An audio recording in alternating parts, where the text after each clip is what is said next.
الحمد لله الحمد لله نحمده ونستعينه ونستغفره ونعوذ بالله من شرور أنفسنا ومن سيئات أعمالنا ومن يهد الله فلا مضل له ومن يضلله فلا هادي له ونشهد أن لا إله إلا الله وحده لا شريك له ونشهد أن محمدا عبده ورسوله أرسله بالحق بشيرا ونذيرا وداعيا إلى الله بإذنه وسراجا منيرا أعوذ بالله من الشيطان الرجيم بسم الله الرحمن الرحيم ووصينا الإنسان بوالديه إحسانا حملته أمه كرها ووضعته كرها وحمله وفصاله 30 شهرا وقال النبي صلى الله عليه وسلم الجنة تحت أقدام الأمهات الحديث মুআজ্জাজ মুহতারাম মুসলিম ইকরাম, ওই মহান রব্বুল আলামিনের দরবারে অগণিত শুকর গুজার আদায় করি যে রব্বুল আলামিন গত জুমার মতো আজকের এই জুমায় আল্লাহ তাআলা অসংখ্য মানুষ থেকে যাচাই বাছাই করে আমাদের কিছু সংখ্যক লোককে আল্লাহ তাআলা আল্লাহর ঘরে জান্নাতের বাগানে আসবার এবং বসবার জন্য তৌফিক দিয়েছেন। এই জন্য আমরা সকলেই অন্তর করণ থেকে শুকর গুজার আদায় করি আলহামদুলিল্লাহ। আল্লাহ রাব্বুল আলামিন আমাদেরকে কত নিয়ামত দিয়েছেন, এই নিয়ামতের কথা কিয়ামত পর্যন্ত আমরা বর্ণনা করে শেষ করতে পারবো না। আল্লাহ তাআলা বান্দার আরামের জন্য, সুখে শান্তিতে থাকার জন্য দুনিয়াতে অনেক নিয়ামত দিয়েছেন। আখিরাতের তুলনায় এটা হলো কিঞ্চিত পরিমাণ নিয়ামত, আর আখিরাত তো শেষ নাই, অনেক। এই শীতের ভিতরেই, কনকনার শীতের ভিতরেই দেখেন আল্লাহ পাকের কুদরত, একই জায়গা থেকে, একই স্থান থেকে এই শীতের দিন একই কল থেকে পানি আল্লাহ তাআলা এই বান্দাদেরকে যে গরম পানি পাইল, সুবহানাল্লাহ। দেখছেন শীতের ভিতরে কলের থেকে আপনি পানি বাইর করবেন, দেখবেন কি সুন্দর গরম পানি।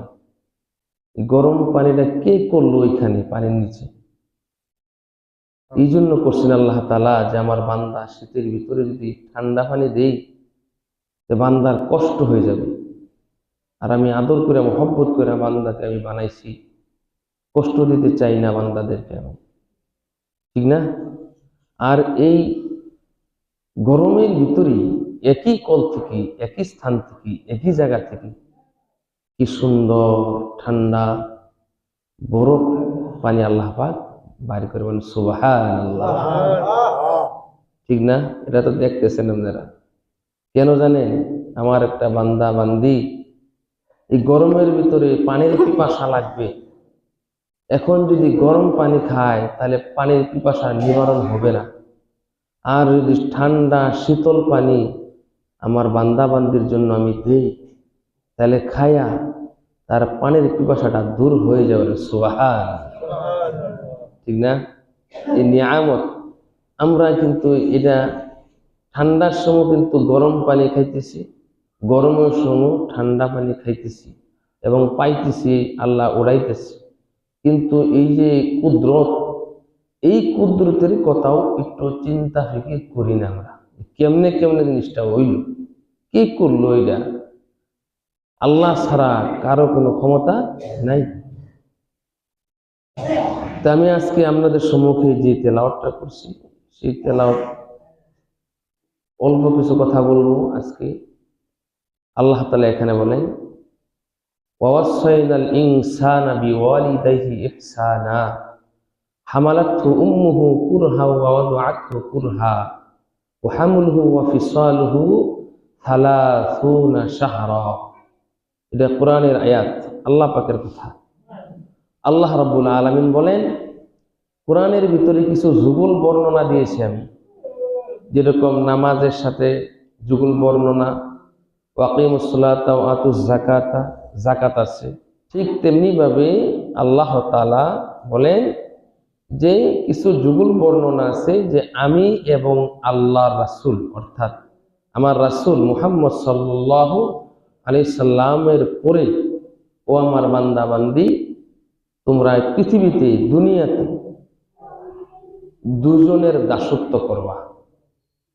আমি এবং আমার রাসূলের পরে দুজনের দাসত্ব করবা, কিন্তু আমার হুকুম বাদ দিয়া না, রাসূলের তরিকা বাদ দিয়া না, অর্থাৎ আমাকে সাথে রেখে, রাসূলকে সাথে রেখে এরপরে তোমরা দুইজনের গোলামি করবা, অর্থাৎ দাসত্ব করবা।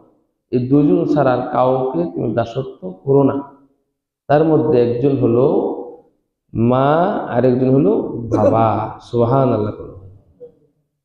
এই জন্য আল্লাহ তাআলা বলেন যে তোমাদের পিতা মাতার সাথে সুন্দর আচার আচরণ ব্যবহার তোমাদের পিতা মাতার সাথে করবা। এটা আল্লাহর নির্দেশ। কার নির্দেশ? এটা আল্লাহ রাব্বুল আলামিনের হুকুম, নির্দেশ আল্লাহ পাক বলছেন।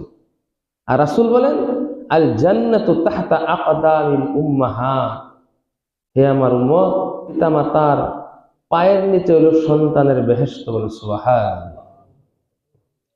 পিতা মাতার পায়ের নিচে সন্তানের বেহেশত, সন্তানের জান্নাত পায়ের নিচে কেমনে?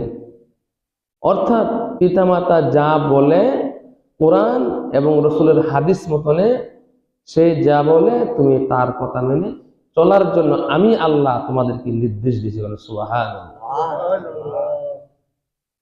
ওয়াসাইনাল ইনসানা বিওয়ালিদাইহি ইহসানা হামালাতহু উম্মুহু কুরহা ওয়া ওয়াদাআতহু কুরহা ওয়া হামলুহু ওয়া ফিসালুহু 30 শাহরা। আল্লাহ রাব্বুল আলামিন বলেন, আমি আল্লাহ এবং রাসূলের পরে তোমার পিতামাতার সাথে সুন্দর আচার আচরণ ব্যবহার করবা। কেন করবা তুমি জানো? তোমার মা 10 মাস 10 দিন তোমাকে পেটে ধারণ করেছে, এই কথা আল্লাহ বলছেন। ওয়া হামলুহু ওয়া ফিসালুহু 30 শাহরা। কেন করবা? এইটা আল্লাহ তাআলা বলেন যে তোমার মা তার গর্ভে তোমাকে 10 মাস 10 দিন পেটে রেখেছে, এই জন্য। এবং শুধু তাই নয়, তোমাকে 30টি মাস 30 শাহরা, কয় মাস?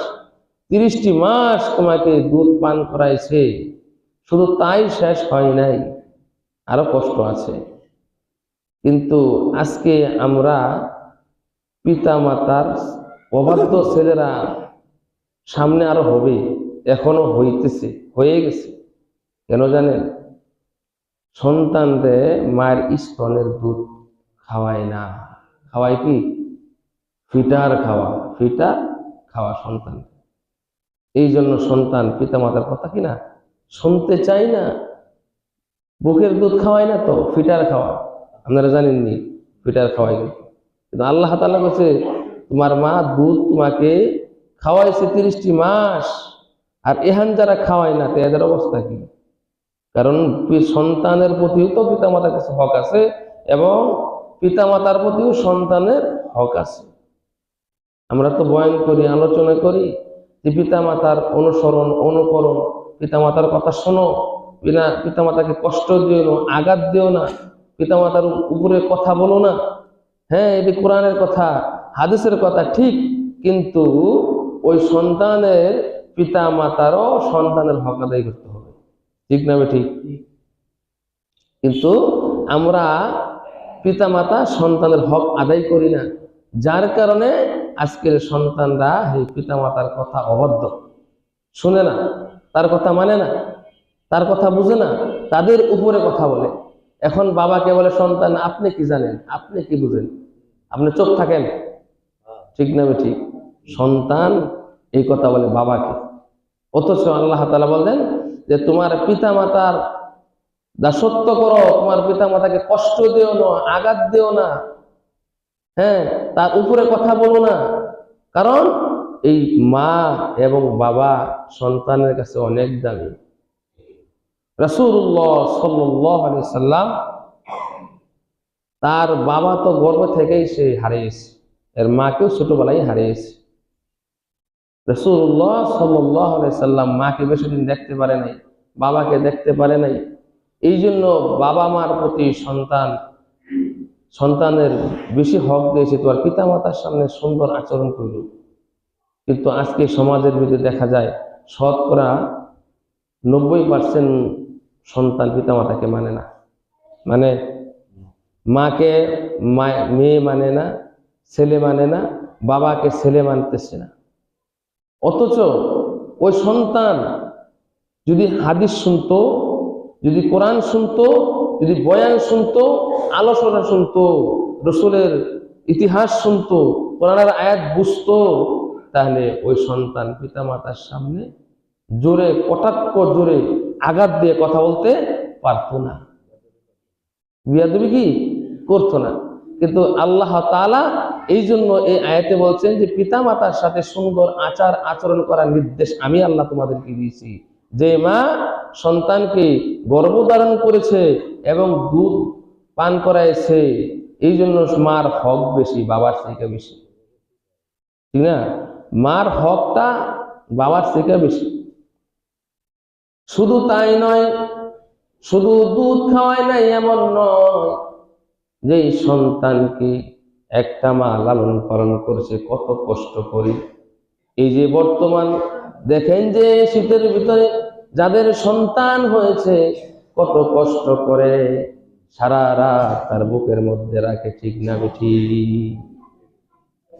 সমস্ত নেকড়া তুমি বিদায় ফেলছো, নাই কিচ্ছু, বুকের মধ্যে আগলায় তোমাকে রেখেছে, আমাকেও রেখেছে, আপনাকেও রাখছে, ঠিক না?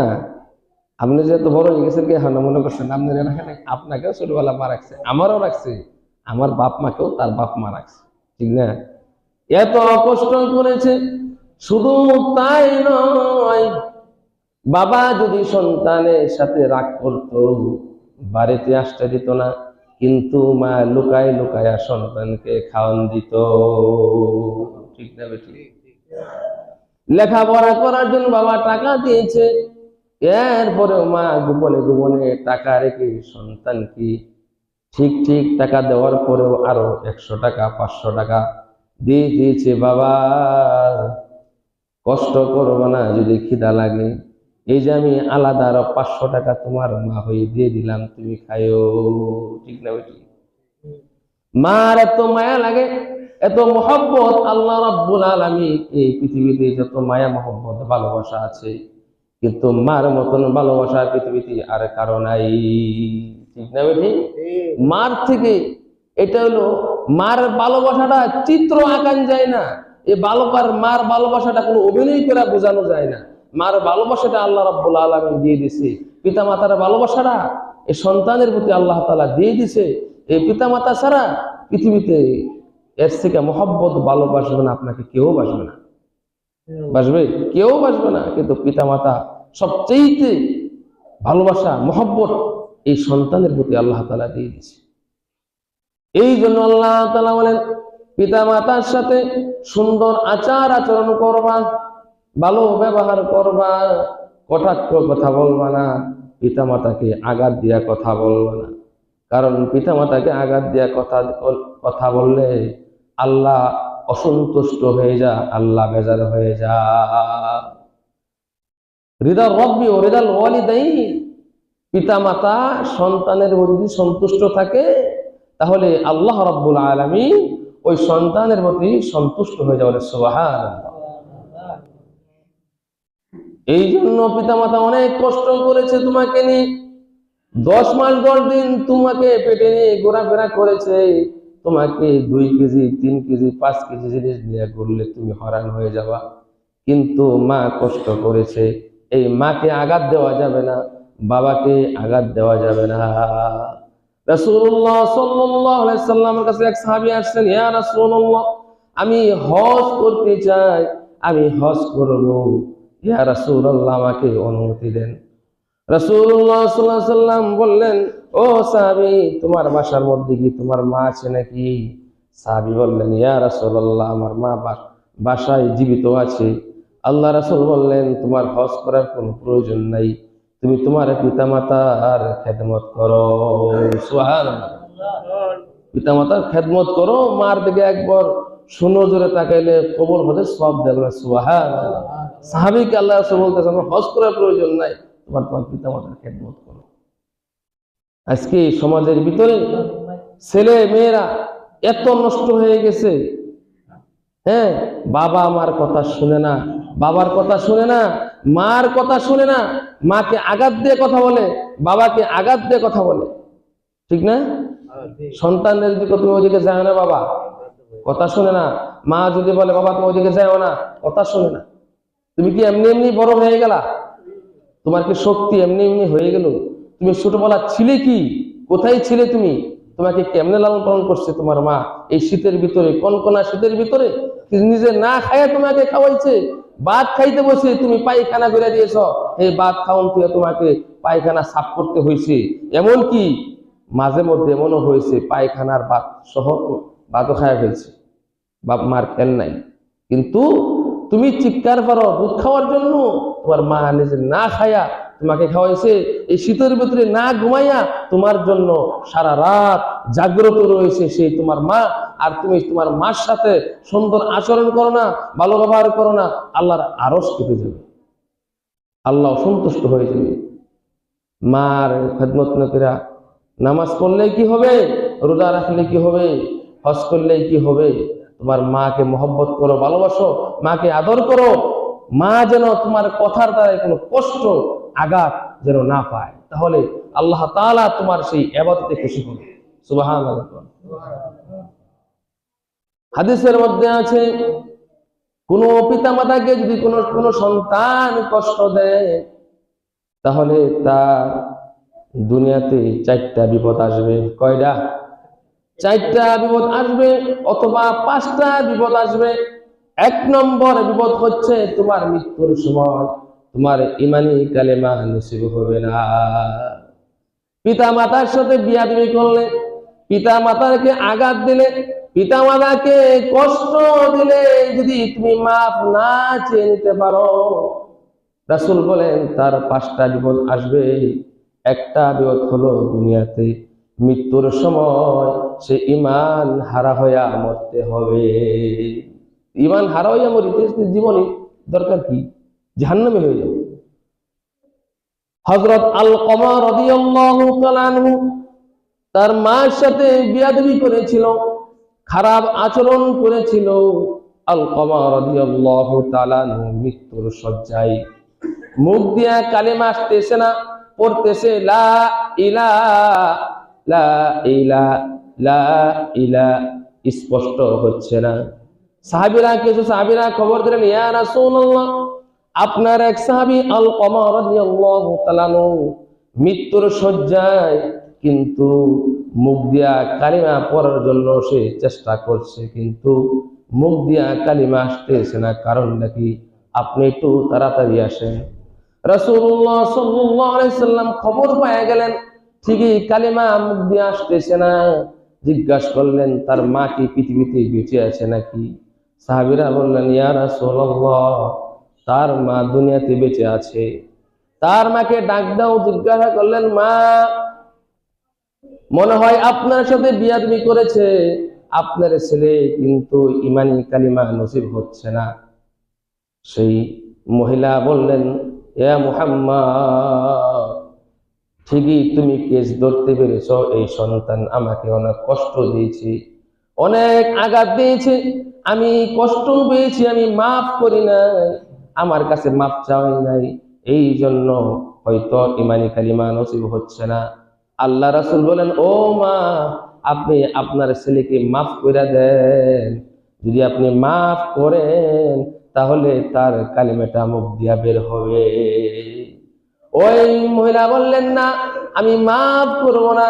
রাসূলুল্লাহ সাল্লাল্লাহু আলাইহি সাল্লাম কৌশল অবলম্বন করলেন, মা, আপনি যদি মাফ না করেন তাহলে সামনে থাকেন, সামনে দেখেন আপনার ছেলেকে আগুন দিয়ে পুড়িয়ে দিব। তখন মার মায় লেগেছে, মোহাব্বত লেগেছে, ওগো মুহাম্মদ, না না, আমার চোখের সামনে আমার সন্তানকে আমি পুরা দেখতে চাই না। ও মুহাম্মদ রাসূলুল্লাহ, আমি আমার সন্তানকে এই মুহূর্তে আমি মাফ করে দিলাম। সাথে সাথে হযরত আলকামা রাদিয়াল্লাহু তাআলার মুখ দিয়া বের হয়ে আসলেন, লা ইলাহা ইল্লাল্লাহ মুহাম্মাদুর রাসূলুল্লাহ সাল্লাল্লাহু আলাইহি ওয়াসাল্লাম। তাহলে পিতামাতার সাথে বেয়াদবি করলে 5টা ক্ষতি হবে দুনিয়ার মধ্যে। একটা হলো তার ইমানি কালিমা নসিব হবে না, 2 নম্বর তার হায়াত কমে যাবে। হায়াত কতদিন পর্যন্ত আসে আপনার আমিও জানি না, আপনিও জানেন না। আল্লাহ যদি 50 বছর হায়াত দিয়া থাকে, যদি 30 বছরে আল্লাহ পাক নিয়ে যা, আপনার আমি কৈফিয়ত করার কোনো ক্ষমতা নাই। এমনকি আমরা তো জানিও না যে কয় বছর বাঁচবো। তার হায়াত কেটে দিবি, আল্লাহ রাব্বুল আলামিন হায়াত তার কমে দিবি, তার হায়াত পৃথিবীতে বেশি দিন তাকে রাখবে না। 2 নম্বর হায়াত কমে যাবে। 3 নাম্বার হচ্ছে তাকে সে যে কাজ করে সেই কাজের ভিতরে খায়ের বরকত কমে যাবে। ব্যবসা বাণিজ্য করলে সেই ব্যবসা বাণিজ্যের বরকত কমে যাবে। 4 নাম্বার হচ্ছে সে বিপদে আপদে পড়বে, অসুস্থ হবে এবং সংসারের মধ্যে অশান্তি সৃষ্টি হয়ে যাবে। পিতামাতাকে আঘাত দিলে এই 4টা ক্ষতি আপনার পৃথিবীতে হবে। আর যদি আপনি পিতামাতার খেদমত করেন, মহব্বত করেন, ভালোবাসেন, বাপ মার মনে হাসি ফুটাইতে পারেন, বাবা মা যদি দোয়া করে কইতে দেরি, আল্লাহর দরবারে কবুল হইতে দেরি না। সুবহানাল্লাহ। হাদিসের মধ্যে আছে 3 ব্যক্তির দোয়া সরাসরি আল্লাহর দরবারে কবুল হয়ে যায়, এর মধ্যে কোনো পর্দা থাকে না। তার মধ্যে হলো একটা হলো পিতামাতা যদি দোয়া করে সন্তানের জন্য, আল্লাহর কাছে ডাইরেক্ট কবুল হয়ে যাবে। সুবহানাল্লাহ। পিতামাতা যদি সৎ দোয়া করে তাও কবুল হয়ে যায়, পিতামাতা যদি বদদোয়া করে তাও কবুল হয়ে যায়। এই জন্য পিতামাতাকে আঘাত দেওয়া যাবে না। একজন লোকের সন্তান হয়েছে মেয়ে সন্তান হয়েছে, পরের বছর মেয়ে হয়েছে, পরের বছর মেয়ে হয়েছে, স্বামী বলেছে, ও বিবি, এবার যদি তোমার মেয়ে সন্তান হয় তোমাকে জবাই করব আগে, এরপরে তোমার সন্তানকে জবাই করব পরে, কারণ তুমি প্রতি বছরে খালি মেয়ে সন্তান জন্ম দাও, কিন্তু ছেলে সন্তান তুমি জন্ম দাও না কেন? বলেন তো, মেয়ে কে দেয়? মেয়ে দে আল্লাহ, ছেলে দে আল্লাহ। কারো সন্তান দেও না আল্লাহ, কারো 4টা মেয়ে দিয়ে আল্লাহ, কারো 6টা মেয়ে দিয়ে আল্লাহ, কারো 7টা ছেলে দিয়ে কে দেয়? আল্লাহ। ওই মা দোয়া করেছে, সন্তান হয়েছে, পরের বছর আবার মেয়ে। বাবা ব্যবসা বাণিজ্য করে, এরাও তোর বাসায় আসে নাই। মা আল্লাহর কাছে কান্দে, ওগো আল্লাহ, আমার 3টা মেয়ে হয়েছে, আমার স্বামী অত্যাচারী, আমাকে এই ফির বলেছে যদি সন্তান ছেড়ে দিতে না পারি আমাকে জবাই করবে, আমার এই মেয়েকেও জবাই করবে। ওগো আল্লাহ, তুমি তো মায়ের গর্ভের মধ্যেও সন্তান ছেলেও বানাইতে পারো, মেয়েও বানাইতে পারো, এই ক্ষমতা তোমার তো আছে। আমার তো এই ফির মেয়ে হয়েছে, আল্লাহ তুমি তো এখনো ছেলে বানাইতে পারো। আল্লাহ, আমার এই মেয়েকে ছেলে বানায় দাও। এই যে আমি সেজদায় পড়লাম, আর যদি ছেলে না বানাবো আল্লাহ আমাকে মেরে ফেলবে, আমার এই মেয়েকে মেরে ফেলবে। সেজদা থেকে উঠা দেখে তার মেয়েকে আল্লাহ রাব্বুল আলামিন ছেলে বানায় দিছে। পিতামাতার দোয়ায়ে মুস্তাজাবাত। এই জন্য পিতামাতাকে কষ্ট দেওয়া যাবে না। আর পিতামাতাকে যদি আপনি আঘাত না দেন, খুশি করেন, হাসি ফুটান, আপনার উপকার দুনিয়াতে চারটা। একটা ইমানি কালিমা নসিব হবে, হায়াতের মধ্যে বরকত দিবে, বিপদ আপদ আসবে না, অসুস্থ হবেন না, সংসার মধ্যে খায় বরকত আসবে, ব্যবসার ভিতরে আস্তে আস্তে বরকত হইতেই থাকবে। এই ওয়াজ করার সাথে সাথে এক সাহাবী বললেন, ইয়া রাসূলুল্লাহ, আমার তো বাবাও নাই, আমার তো মাও নাই। আমার যখন বাবা ছিল, মা ছিল, আমি গরিব ছিলাম, টাকা ছিল না, পয়সা ছিল না, মারকে আমি খাওয়াইতে পারি নাই, আদর করতে পারি নাই, মাকে একটা ভালো জিনিস কিনা দিতে পারি নাই। ইয়া রাসূলুল্লাহ, আমার মা তো বাবা তো মারা গেছে, আমি এখন কিভাবে খেদমত করব? কিভাবে খেদমত করলে আমার বাবা মা কবরের মধ্যে শান্তিতে থাকবে? রাসূলুল্লাহ সাল্লাল্লাহু আলাইহি সাল্লাম বললেন, ও সাহাবী, তুমি 5টা আমল যদি করে যাইতে পারো তাহলে তোমার পিতামাতা কবরের মধ্যে শান্তি পাবে এবং তোমার হক আদায় হয়ে যাবে। সুবহানাল্লাহ। 1 নাম্বার হচ্ছে তোমার পিতা মাতার জন্য দোয়া করবা, রব্বির হামহুমা কামা রব্বায়ানি সগীরা। এই দোয়াটা করবেন যাদের পিতা মাতা দুনিয়াতে নাই, বেশি বেশি করে করবেন, রব্বির হামহুমা কামা রব্বায়ানি সগীরা। এই দোয়া কর্ম করতে নামাজ তো পড়ি নাই, ঠিক না ঠিক? কবরের মধ্যে বাবাকে রাইখে আসলাম, কবর দিয়ে আসলাম, নিজের 1 ওয়াক্ত নামাজ পড়ি না, বাবার জন্য আবার দোয়া করবো কেমনে? এই দোয়াও তো জানি না, ঠিক না ঠিক? বলেন না কেন? কথা বলেন। দোয়া করবো কেমনে? দোয়া তো জানি না, বাবা মার কথা করতে করবো, নামাজই তো পড়ি না, আবার কি এর দোয়া? আবার না, নামাজ পড়তে হবে, সাজদা করতে হবে এবং এই দোয়াটা বেশি বেশি করবে। হ্যাঁ, তাহলে 1 নম্বর কি? রব্বির হামহুমা কামা রব্বায়ানি সগীরা। যাদের পিতামাতা দুনিয়াতে নাই, পিতামাতার জন্য 1 নম্বর আপনি দোয়া করবেন, আল্লাহ শিখিয়ে দিয়েছেন, রব্বির হামহুমা কামা রব্বায়ানি সগীরা।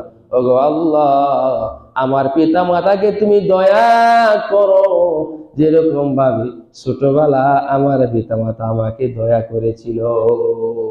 ঠিক না বেটি? 2 নম্বর হচ্ছে পিতামাতা যদি ঋণ রেখে যায়, এই ঋণ সন্তানের দায়িত্ব পরিশোধ করে দিতে হবে। ঠিক না বেটি? বাবা মা ঋণ কইরা মরে গেছে, সন্তানে খাইতেছে বাবার অর্জিত সম্পদ, সন্তান খাইতেছে না, বাপ যে ঋণ কইরা থেকে গেছে, ঋণের খবর নাই, ওটা মরছে মরছে, জীবনে কি আর আইব? কি আর ঋণ পরিশোধ করবে? ঋণ পরিশোধ করে না। তোমার বাবা এত টাকা নিছে, ঋণ দাও না, দিব না, না, তুমি মনে করো নেককার সন্তান না, তোমাকে আল্লাহ ধরবো, তো বাপ মার ঋণ তুমি পরিশোধ কেন করলা না? ঠিক না? তাহলে 2 নাম্বার বাপ মার ঋণ পরিশোধ করতে হবে। 3 নাম্বার পিতা মাতা আত্মীয় স্বজনের সাথে সুন্দর আচার আচরণ ব্যবহার যদি তুমি করো, তাহলে বাপ মা কবরে শুয়া শুয়া সওয়াব পাইবে। বাবার আত্মীয় মানে কি? মার আত্মীয় মানে মা আত্মীয়, খালা নানি নানা, বাপের আত্মীয় ফুফা ফুফি চাচা, আত্মীয় ছিন্ন করা যাবে না। রাসূল বলেন, লা ইয়াদখুলুল জান্নাতা কাতিউন। রাসূল বলেন, আত্মীয়তা ছিন্নকারী জান্নাতে প্রবেশ করবে না। আছে না অনেকেই, কি আর আত্মীয় টুত্মীয় কি না, নানির বাড়ি আছে, খালার বাড়ি আছে, মায়ের দিক দিয়ে তোমার আত্মীয়, তাদের সাথে সুন্দর আচার আচরণ যদি তুমি করো, তাহলে তোমার পিতামাতা, তোমার মা কবরে সওয়াব পাবে এবং মার হক আদায় হবে। এবং ফুফু এবং এই চাচা এই বাবার আত্মীয় যাদের আছে এদের সাথে যদি সুন্দর আচার আচরণ করো তাহলে তোমার বাবা তোমার সব পাবে এবং বাবার হক আদায় হবে। 4 নাম্বার হচ্ছে তোমার মার বান্ধবীর সাথে, তোমার বাবার বন্ধুর সাথে, তোমার মার বান্ধবী তুমি ছোটবেলা দেখছো এর সাথে অনেক খাতিরা ছিল আমার মার সাথে, তখন দেখলেই সালাম দিবা, ও মা কেমন আছে? আমার মা তো নাই, আপনার সাথে অনেক খাতির ছিল আমার মা, আপনার সাথে অনেক খাতির ছিল। ও মা বসেন, ঘরে বসেন, খাওয়া দাওয়া করেন, সুন্দর আপ্যায়ন করবেন, আদর করবেন, মহব্বত করবেন। কারণ কি আমার মার সাথে তার বান্ধবী ছিল, খাতির ছিল, তার সাথে যদি আচরণ করেন তাহলে মার হক আদায় হবে। সুবহানাল্লাহ। বাবার বন্ধুর সাথে আচার আচরণ করবেন। বাবার সাথে একজন বন্ধু ছিল, ভালো ছিল, চা খাইছে, কত আদর করছে, মহব্বত করছে, দেখা হয়েছে বাজারে, দেখছেন এই লোকটা তো আমার বাবার সাথে খুব সম্পর্ক ভালো ছিল, দেখা সালাম দিবেন, কাকা কেমন আছেন? বসেন কাকা, চা খান, একটা বিস্কিট খান, একটা রুটি খান, আসেন বাসায় আসেন। জোর করে বাসায় নিয়ে যাবেন, সুন্দর আপ্যায়ন করবেন। কারণ বাবার বন্ধু, বাবার ঘনিষ্ঠ বন্ধু, তার সাথেও সুন্দর আচরণ করে বাবা কবরে বৈশা বৈশা সওয়াব পাবে যে আমার সন্তান আমার বন্ধুর সাথে আচরণ করেছে। শুধু তাই নয়, আমার সাথে আমার সন্তান আচরণ করেছে। সুবহানাল্লাহ। 5 নম্বর হচ্ছে বাবার জন্য দান খায়রাত করবেন। কি করবেন? দান করবেন। মসজিদে, মাদ্রাসায় এতিম পোলাপান অসহায় এদেরকে দান খায়রাত করবেন, টাকা দেয়া করবেন, পয়সা দেয়া করবেন, খাওয়ায়া করবেন, যেভাবেই পারেন আপনি মার জন্য বাবার জন্য করেন, তাহলে এই সব আপনার বাপ মা কাছে পৌঁছবে এবং বাপ মা আপনার জন্য দোয়া করবে, সংসারের মধ্যে খায়ের বরকত আসবে। সুবহানাল্লাহ। এই জন্য আল্লাহ তাআলা বলেন, ওয়া ওয়াসাইনাল ইনসানা বিওয়ালিদাইহি ইহসানা হামালাতহু উম্মুহু কুরহা ওয়া ওয়াদাআতহু কুরহা ওয়া হামলুহু ওয়া ফিসালুহু 30 শাহরা। আল্লাহ বলেন, ও আমার বান্দা বান্দি, আমি আমার দাসত্ব করার পরে, আমার পরে রাসূলের পরে তোমার পিতা মাতার সাথে সুন্দর আচরণ করবা, ভালো ব্যবহার করবা, কষ্ট দিবা না। কারণ কি তোমার মা তোমাকে সন্তান প্রসব করেছে কত কষ্ট করে এবং গর্ভধারণ করেছে। শুধু তাই নয়, 30টা মাস তোমাকে তার বুকের স্তনের দুধ খাওয়াইছে। যাই কিছু কথাবার্তা বললাম, আল্লাহ তাআলা আপনাকে আমাকে সকলকে আমল করার জন্য তৌফিক দান করুন। সকল বলেন আমিন।